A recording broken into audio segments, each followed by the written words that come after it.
हाँ, truth table मतलब तुम कॉन्ट्रडिक्शन बोलेंगे, जिसका फाइनल ट्रूथ टेबल सारे फॉल्स आने चाहिए। ठीक है, तो इसका ट्रूथ टेबल आप बना के देख लीजिए। इसका जब आप ट्रूथ टेबल बनाओगे ना बच्चों, तो सारे फॉल्स आएंगे। मतलब चाहे वो 3 फॉल्स हो, 2 फॉल्स हो, हजारों हो, इससे कोई मतलब नहीं है। बट इसका फाइनल कॉलम का जो ट्रूथ टेबल आएगा वो फॉल्स आएगा, चेक कर सकते हो। ठीक है, दूसरा है tautology. Yes sir. Tautology, tautology क्या होता है? ऐसा ट्रूथ टेबल जिसका फाइनल रिजल्ट सारे ट्रू आना चाहिए, मतलब ट्रू ट्रू ट्रू, ऐसे ऐसे लाइन लग जाना चाहिए ट्रू ट्रू ट्रू का, एक भी इसमें फॉल्स नहीं आना चाहिए। इसी को हम बोलते हैं बच्चों टोटोलॉजी। तो लिखेंगे कैसे? अ proposition, proposition which is true in every case, true in every case, possible case। कितना सिंपल आपको हम इसमें बता रहे हैं, इसका डेफिनेशन भी याद हो जाएगा। तो ऐसा कोई एग्जांपल ले लीजिए, P P implies P और Q। बच्चों जब इसका ट्रूथ टेबल बनाओगे ना, बना के चेक कर लो, तो फाइनल जो आएगा वो क्या आएगा बच्चों? फाइनल जो आएगा वो एक टोटोलॉजी ही मिलेगा। तो ये हमारा बच्चों क्या है? टोटोलॉजी। इसको हम बोलेंगे टोटोलॉजी। ये क्या है? टोटोलॉजी। इसका ट्रूथ टेबल आप बना के देख सकते हो ना बच्चों, बना दे क्या? फास्ट कर लोगे? इसका ट्रूथ टेबल बना सकते हो? फाइनल देख लो क्या आएगा। जैसे P, देखो देख ही लो, एक P एंड Q, तो ट्रू ट्रू, देखो कितना फास्ट बना रहे हैं, ट्रू फॉल्स फॉल्स ट्रू। तो आपको भी ऐसे ही बनाना है, फॉल्स फॉल्स, P और Q, P और Q, और का मतलब प्लस, तो ट्रू ट्रू ट्रू फॉल्स। अब क्या है? P P और Q, ये बाद वाला कॉलम है। तो ये इसको और इसको देखना है, इन दोनों को। तो ट्रू ट्रू ट्रू होता है, ट्रू ट्रू ट्रू होगा, फॉल्स ट्रू ट्रू होता है, फॉल्स फॉल्स भी इसमें ट्रू होता है। देख लो, ये इंप्लाइज में ट्रू, यही तो आ गया, सारे ट्रू हो गया। इसीलिए इसको हम बच्चों टोटोलॉजी बोलते हैं, क्योंकि हर केस में ये जो है हमारा ट्रू ही तो है। ये जो फाइनल कॉलम है ना बच्चों, वो क्या होना चाहिए? ट्रू होना चाहिए, ट्रू। इसीलिए इसको हम बोलते हैं टोटोलॉजी, टोटोलॉजी। तो टोटोलॉजी कॉन्ट्रडिक्शन भी बच्चों आपको समझ में आ गया होगा अच्छे से। अच्छा बच्चों एक बात बताओ कि ये इसको और किसी तरीके से प्रूफ किया जा सकता है क्या? हाँ, अगर हम इसको वेन डायग्राम से प्रूफ करें तो भी हो जाएगा, ठीक है। बट इससे पहले हम उसको प्रूफ करेंगे, प्रॉपर्टीज अभी हमने नहीं पढ़ा है। अब इसमें एक चीज क्वेश्चन भी करेंगे थोड़ी देर में बच्चों। एक मुझे लगता है कि थोड़ी सी प्रॉपर्टीज पढ़ने की जरूरत पड़ेगी आपको। प्रॉपर्टीज, एक सेकंड, प्रॉपर्टीज नहीं कर रहा है क्या आपको? मैंने बोला प्रॉपर्टीज में तो सब यही है, कोई ज्यादा इसमें कोई प्रॉपर्टी नहीं। पी एंड नॉट क्यू, ये हो ही गया था हमारा, ठीक है। और पी और क्यू, और पी और क्यू, अच्छा लॉ वगैरह है ना, डिमॉर्गन्स लॉ, डिस्ट्रीब्यूटिव लॉ। तो एक सेकंड, इसमें कौन कौन सा चीज रह गया?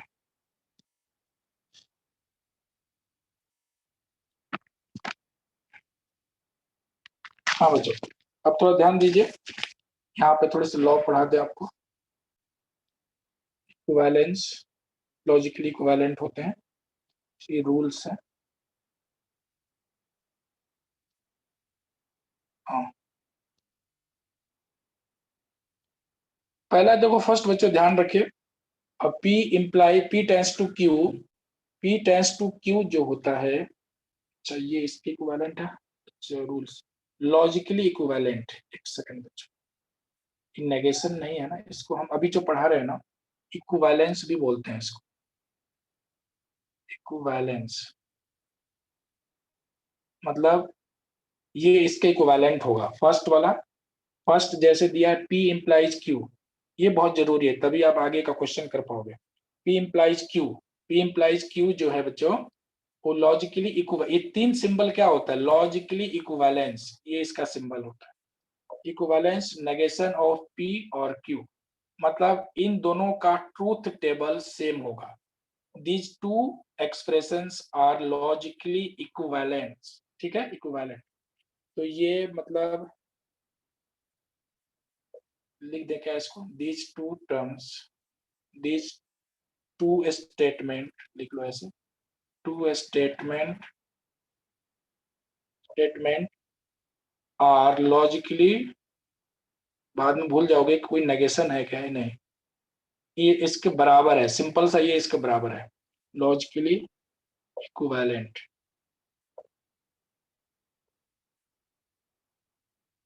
मतलब ये इसके बराबर है, मतलब इसके जगह हम ये लिख सकते हैं, ये कोई नेगेशन का प्रॉपर्टीज नहीं है। और कौन किसके बराबर होता है वो हमें समझना पड़ेगा। P implies Q biconditional Q, ये होता है Q implies biconditional P। P biconditional Q is logically equivalent to the Q biconditional P। उल्टा कर सकते हो बच्चों, ये दोनों सेम ही रहता है। इसको इंटरचेंज कर दो, कोई फर्क नहीं पड़ता है, सेम ही आंसर आता है, ठीक है। और एक और भी फॉर्मूला है कि P biconditional Q biconditional Q, अच्छा से लिखना पड़ेगा इसको, P बाई कंडीशनल Q, ये और किसके बराबर हो सकता है बच्चों, तो negation of P, negation of P and negation of Q, इसके बराबर भी हो सकता है। मतलब ये दोनों इक्विवेलेंट्स, एक इस दूसरे के इक्विवेलेंट है। मतलब ये कैसे कैसे प्रूफ करेंगे कि इक्विवेलेंट है, इसका ट्रूथ टेबल, इस स्टेटमेंट का ट्रूथ टेबल और इसका ट्रूथ टेबल सेम ही आता है, इसलिए इक्विवेलेंट हो गया। अच्छा, फोर्थ, फोर्थ बच्चों क्या है उसको समझ लेते हैं। फोर्थ है हमारा P and Q, P and Q is logically equivalent to the Q and P, ये भी इसके बराबर ही होता है, ठीक है। और P और Q, P और Q किसके बराबर होगा बच्चों, Q और P, Q और P। और सिक्स प्रॉपर्टीज है, नेगेशन ऑफ P, किसी स्टेटमेंट का दो बार नेगेशन निकालें तो ये ओरिजिनल फॉर्म में आ जाता है। Seventh, negation of true is false हो जाएगा।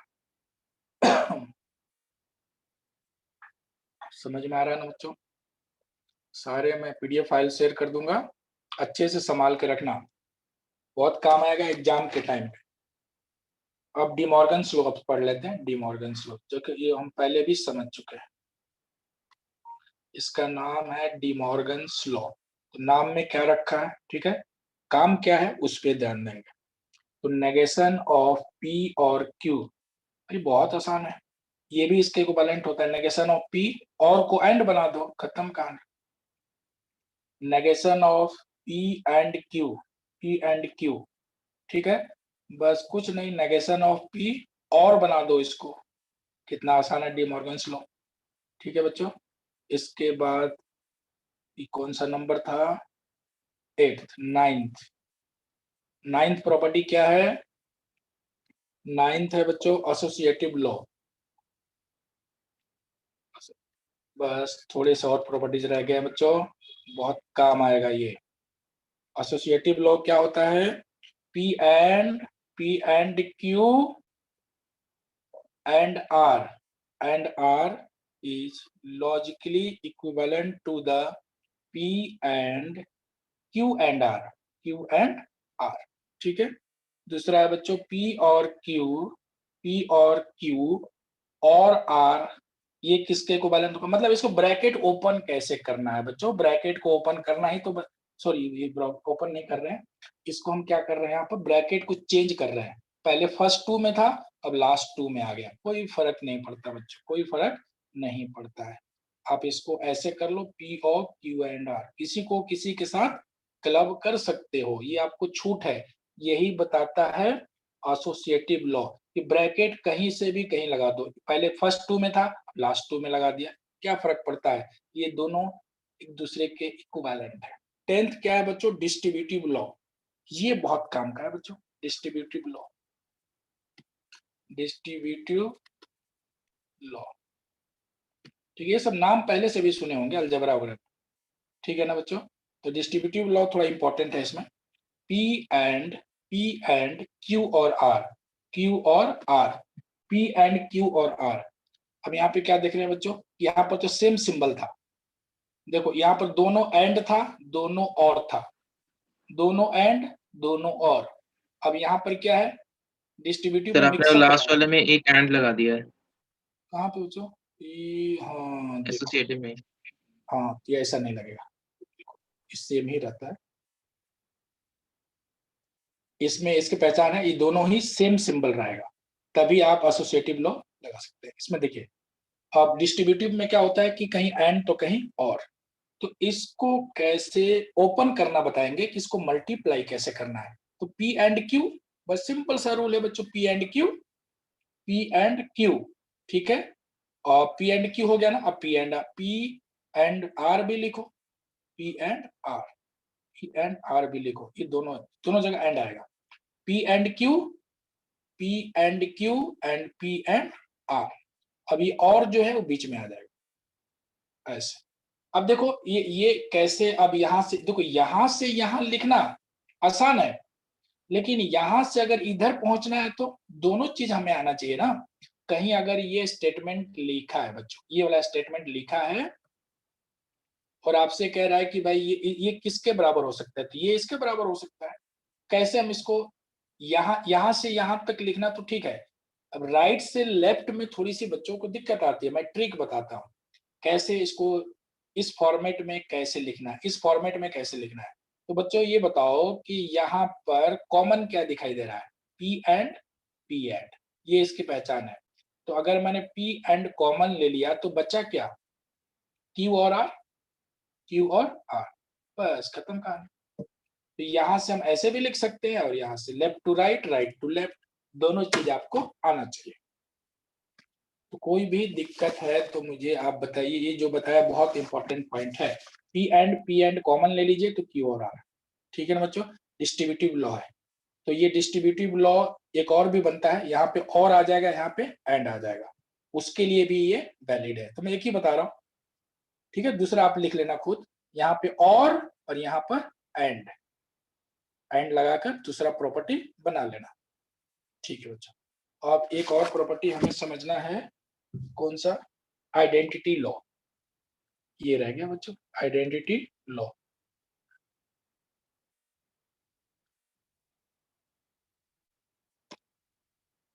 ये क्या होता है? True intersection P, true and P मतलब कोई किसी भी स्टेटमेंट का ट्रू के साथ इंटरसेक्शन लिया जाए, वो चाहे कैसा भी स्टेटमेंट हो, स्टेटमेंट फॉल्स ट्रू कुछ भी हो, ट्रू के साथ स्टेटमेंट लिया जाए तो वो हमें स्टेटमेंट ही आंसर देता है, वो पी आ जाता है। और एफ फॉल्स के साथ, अगर इसका फॉल्स के साथ, तो एक मिनट बच्चों, यहाँ पे कुछ गलत लिख रहा हूँ क्या? ट्रू हो जाता है, एक मिनट, ये गलत हो रहा है। फॉल्स के साथ किसी स्टेटमेंट का इंटरसेक्शन लिया जाए तो फॉल्स आता है, ये तो फॉल्स आएगा।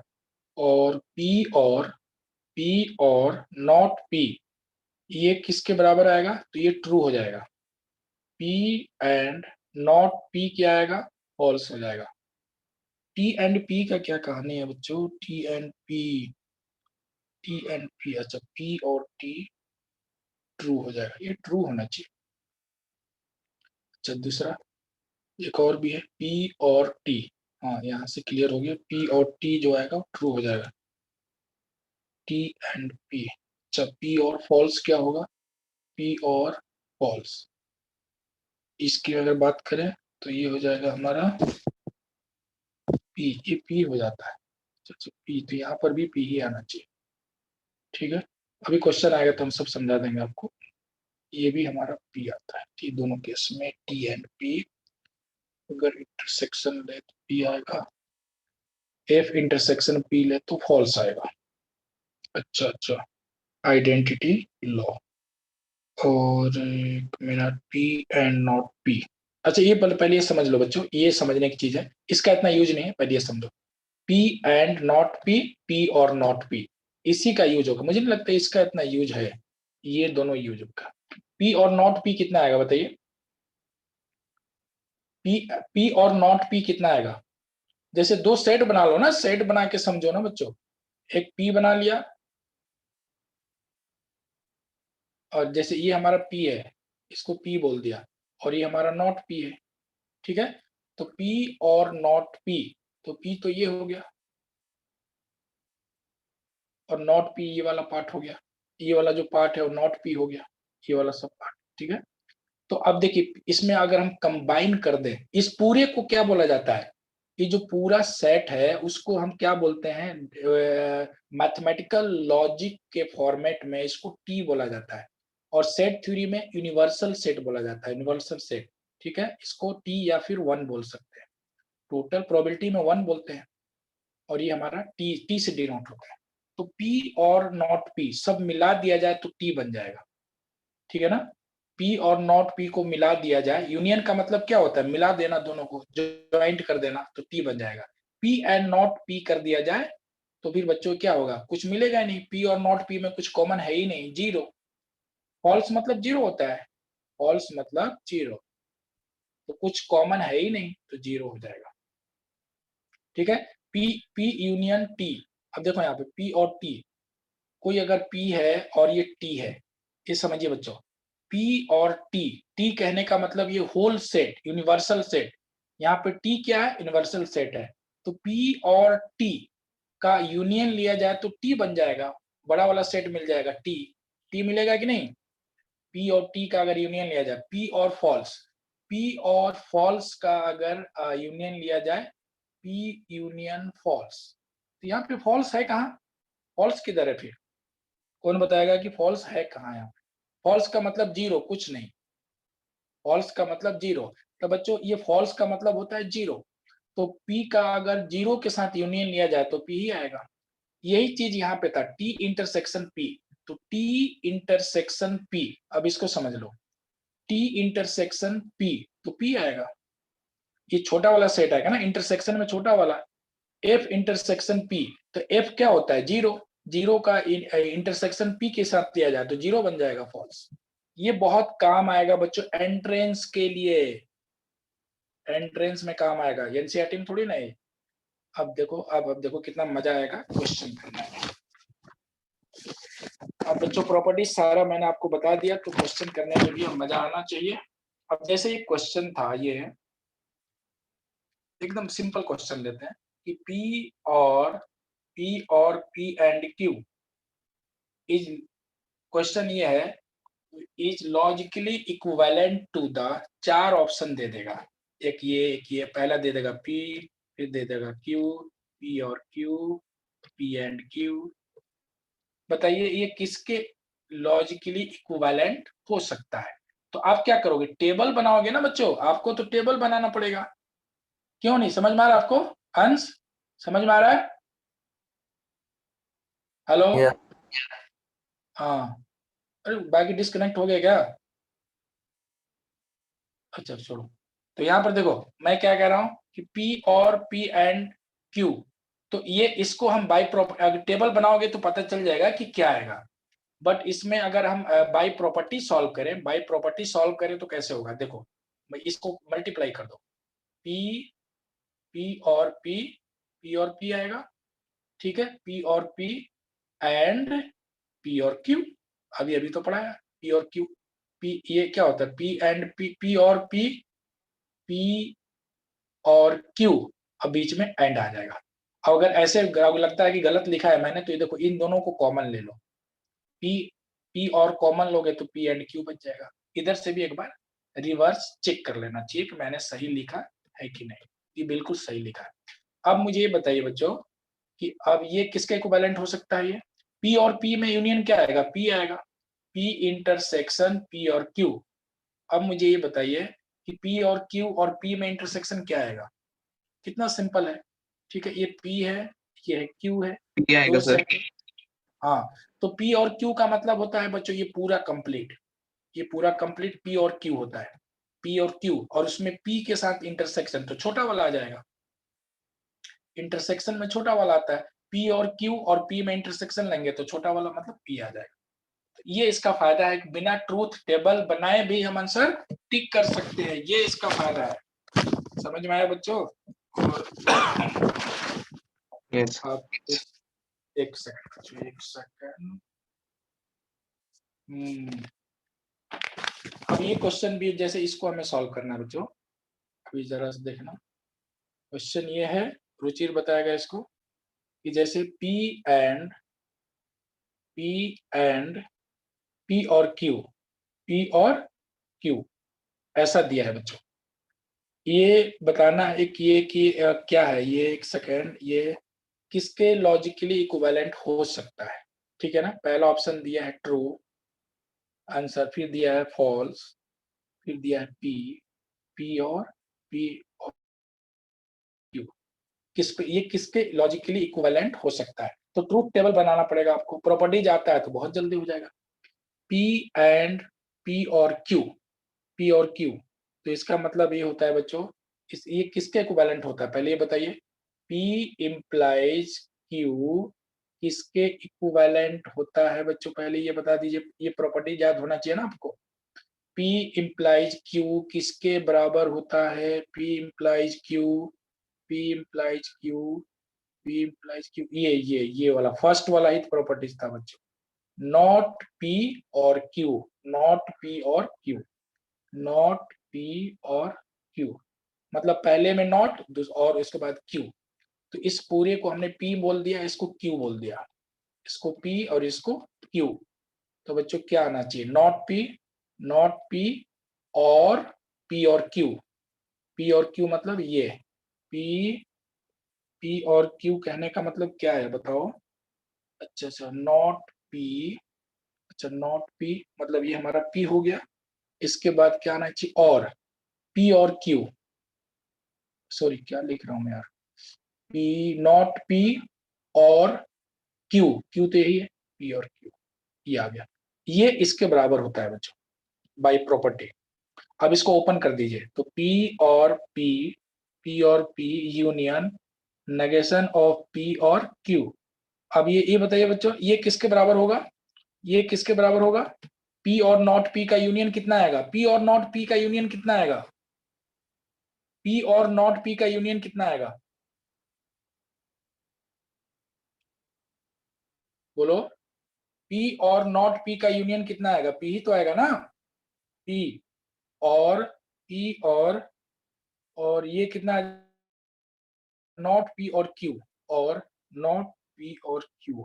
जैसे बच्चों ये नॉट कहाँ से आ गया, ये नॉट कहाँ से आया, यहाँ से ओपन किया था ना, नॉट P और Q। सेकेंड P और Q, एक सेकेंड, P और Q का यूनियन कितना आएगा ना। अच्छा, यहाँ पर थोड़ा सा टफ हो जा रहा है बच्चों। एक काम करो, इसको आप ये ध्यान नहीं, हम डिस्ट्रीब्यूटिव लॉ नहीं लगा सकते बच्चों। तो देखो यहाँ पर क्या है, दोनों सिंबल सेम था, दोनों ही सिंबल सेम था, ये भी सेम था, ये भी सेम था। तो बच्चों इसमें एसोसिएटिव लॉ लगना था, तो नेगेटिव P और P, बस ब्रैकेट चेंज कर देना था और कुछ नहीं। ये ब्रैकेट इन दोनों को क्लब कर दो, ठीक है, इन दोनों को क्लब कर दो और इसको ऐसे ही, इसको आप या इसको ऐसे ही छोड़ दो Q, ठीक है। और ये कितना आ जाएगा, P और नॉट P मतलब होता है बच्चों, P और नॉट P का यूनियन कितना आता है, तो ट्रू, T आएगा ना, T और Q। तो T और देखो यहाँ पर सेट बना लो और समझ लो, P है, ये हमारा Q है, तो नॉट P और P, अच्छा, नॉट P और P ना, तो ये हो गया P और ये हो गया नॉट P। तो इन दोनों को मिला दिया जाए तो T बन जाएगा, तो ये ट्रू हो गया, ट्रू और Q का यूनियन क्या आएगा, ट्रू हो जाएगा। तो बच्चों ये टोटोलॉजी था, ठीक है, ये था बच्चों खत्म कहानी। और एक लास्ट कॉन्सेप्ट रह गया, 10 मिनट्स लगेगा बच्चों, ठीक है ना, बस इसको भी समझ लो। ठीक है अंश? यस। हाँ, इसको समझ लीजिए। इनवर्स, अब हम पढ़ेंगे इनवर्स क्या होता है, खत्म ही कर देते। इनवर्स क्या है, कन्वर्स क्या है, inverse, converse and contrapositive. Contrapositive, ठीक है बच्चों। Inverse, converse, very very important, converse and contrapositive, इसको याद रखना है बच्चों। जैसे P टेंस टू Q, एक स्टेटमेंट लिया मैंने, P tends to Q, P tends to Q, ठीक है ना। इसका मतलब इसकी पहचान क्या है कि इफ एंड देन से, इफ से स्टार्ट होगा, देन से सेंटेंस फिनिश होता है। तो इसका हम इनवर्स कैसे निकालते हैं, तो रूल लिख लीजिए। रूल क्या है, पूछेगा ना कि इसका, इस सेंटेंस का इनवर्स क्या होगा, कन्वर्स क्या होगा, कॉन्ट्रा पॉजिटिव क्या होगा, ये बच्चों पूछा जाता है एग्जाम में। तो देखिए पहला जो है इनवर्स क्या होगा, वो मैं यहाँ पे लिख देता हूं। इनवर्स विल बी, इनवर्स क्या होता है बच्चों, तो negation of P implies negation of Q, ये इसका फॉर्मूला है इनवर्स बनाने का। और नेक्स्ट है कन्वर्स, तो कन्वर्स कैसे बनता है, कन्वर्स का मतलब उल्टा कर दो, Q इम्प्लाइज P हो जाएगा, कितना आसान।